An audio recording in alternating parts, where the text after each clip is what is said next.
So, how can you change your life?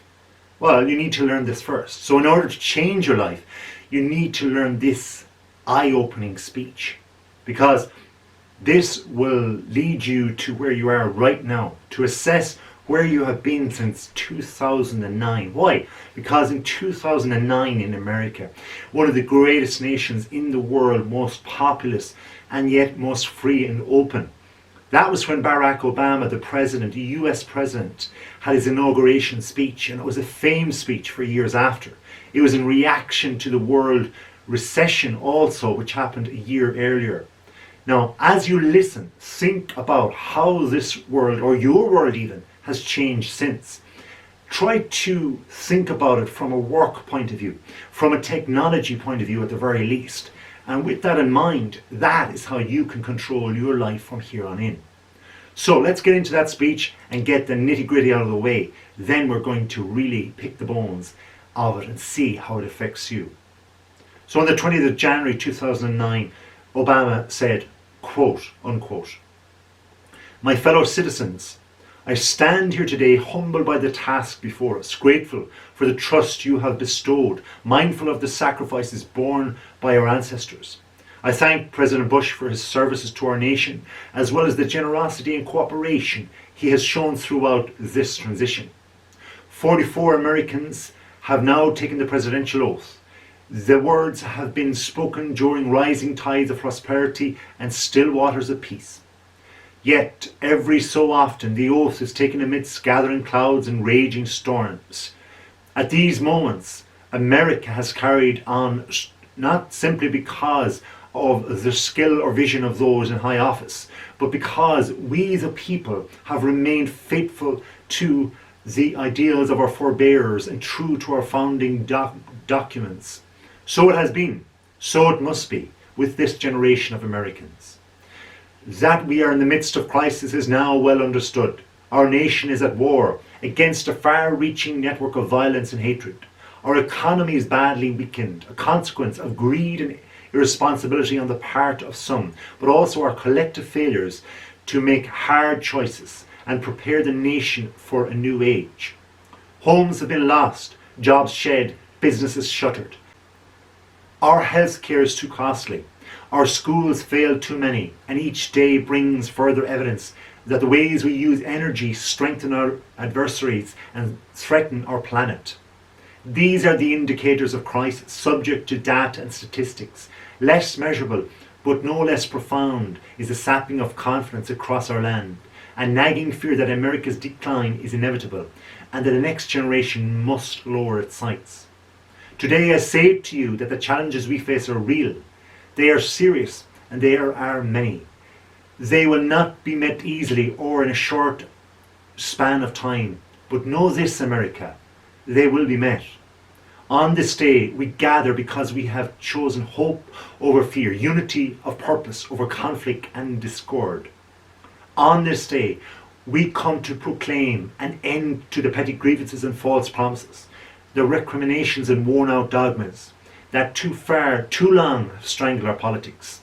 We remain a young nation, but in the words of Scripture, the time has come to set aside childish things. The time has come to reaffirm our enduring spirit, to choose our better history, to carry forward that precious gift, that noble idea passed on from generation to generation. The God-given promise that all are equal, all are free, and all deserve a chance to pursue their full measure of happiness. In reaffirming the greatness of our nation, we understand that greatness is never a given. It must be earned. Our journey has never been one of shortcuts or settling for less.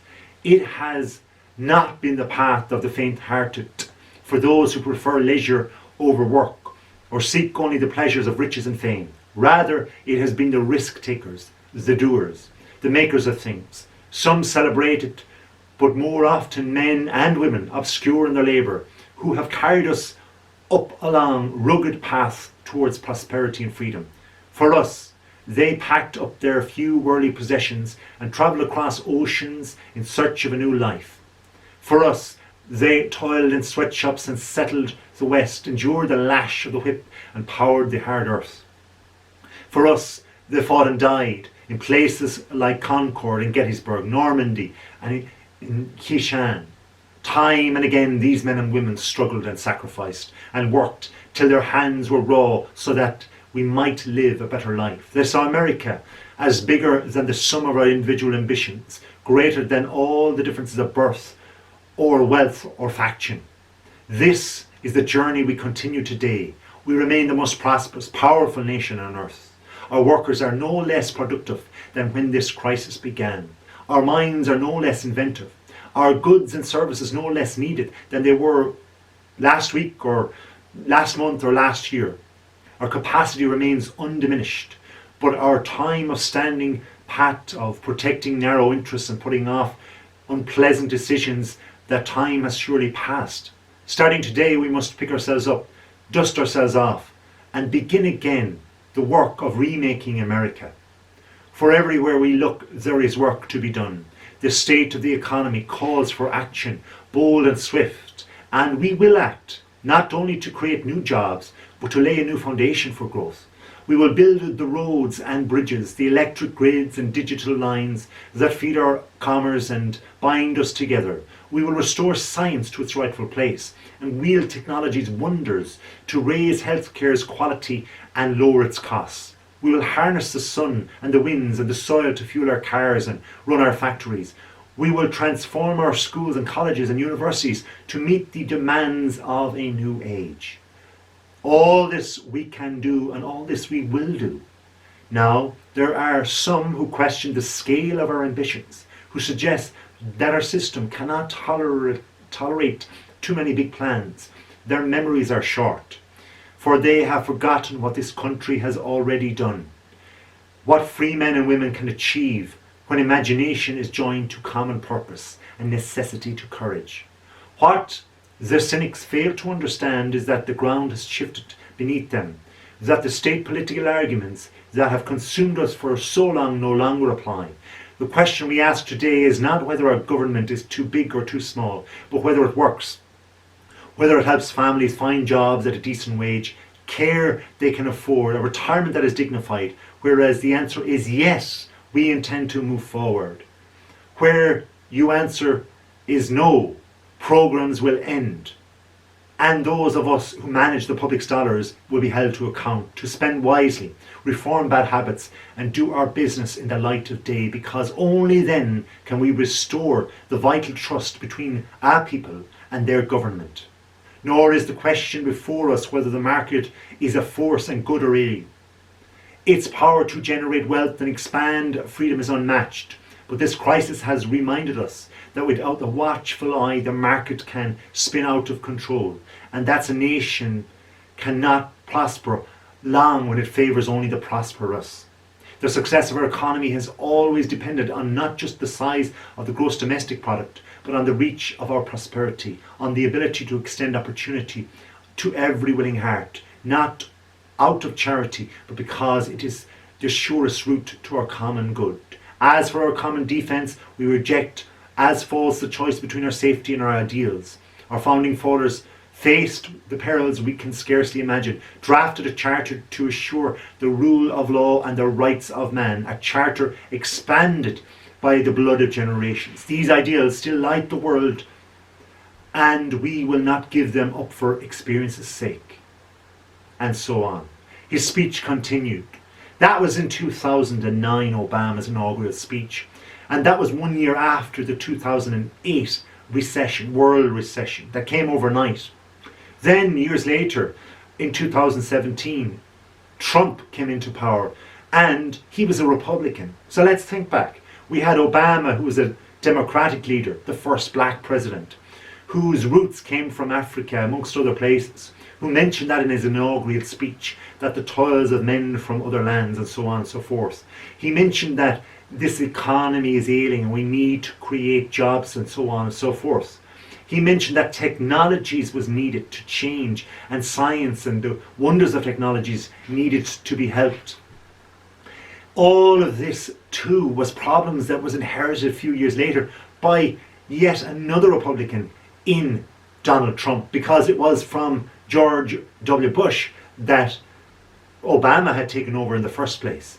So from one Republican to another, a lot of what he had said there in that great speech, and it was a great speech, was to do with old regards, old guards, old things happening by older generations of ways of doing things, and yet as good and all as Obama did. And hey, I'm not political with this, I'm not even American. I'm just saying it's a great example of a speech that was heralded even years later as a fantastic speech, and it was. But still, it was to do with the speaker, because there was many holes in that speech. He even admitted that critics said that he was, or his administration probably would not be able to withstand the amount of ambitious things they needed to do in that administration. And he was correct in saying that, because as it turned out, the problems were inherited by the next presidency, by Donald Trump. And people criticised Trump, and rightly so in many ways, but he too got work going and needed to get work going too.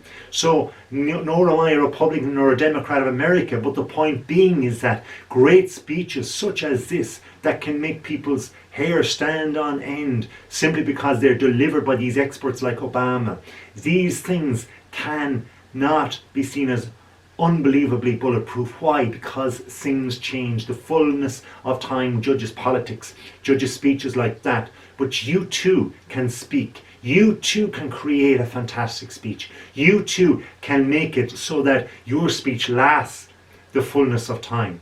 In order to change your life, you need to learn that speech. No, in order to change that speech into your speech, you too can change your life. Your life is what you make it. Speak it, do it. It's that simple. Sure, things like the 2008 recession will come, but they will go. One thing for sure from Obama's speech was grind your way through it. Be solid together. Get people around you that are good. Admire the hard workers. Times change, things change. But you too can make the speech. Make that mantra, if only to yourself, and change your life. And that will be the way that you will learn to change your life for good and for the better. Until next time, thank you for watching. If you haven't subscribed already, please do. If you have already, thank you very much. Until next time, have a nice day.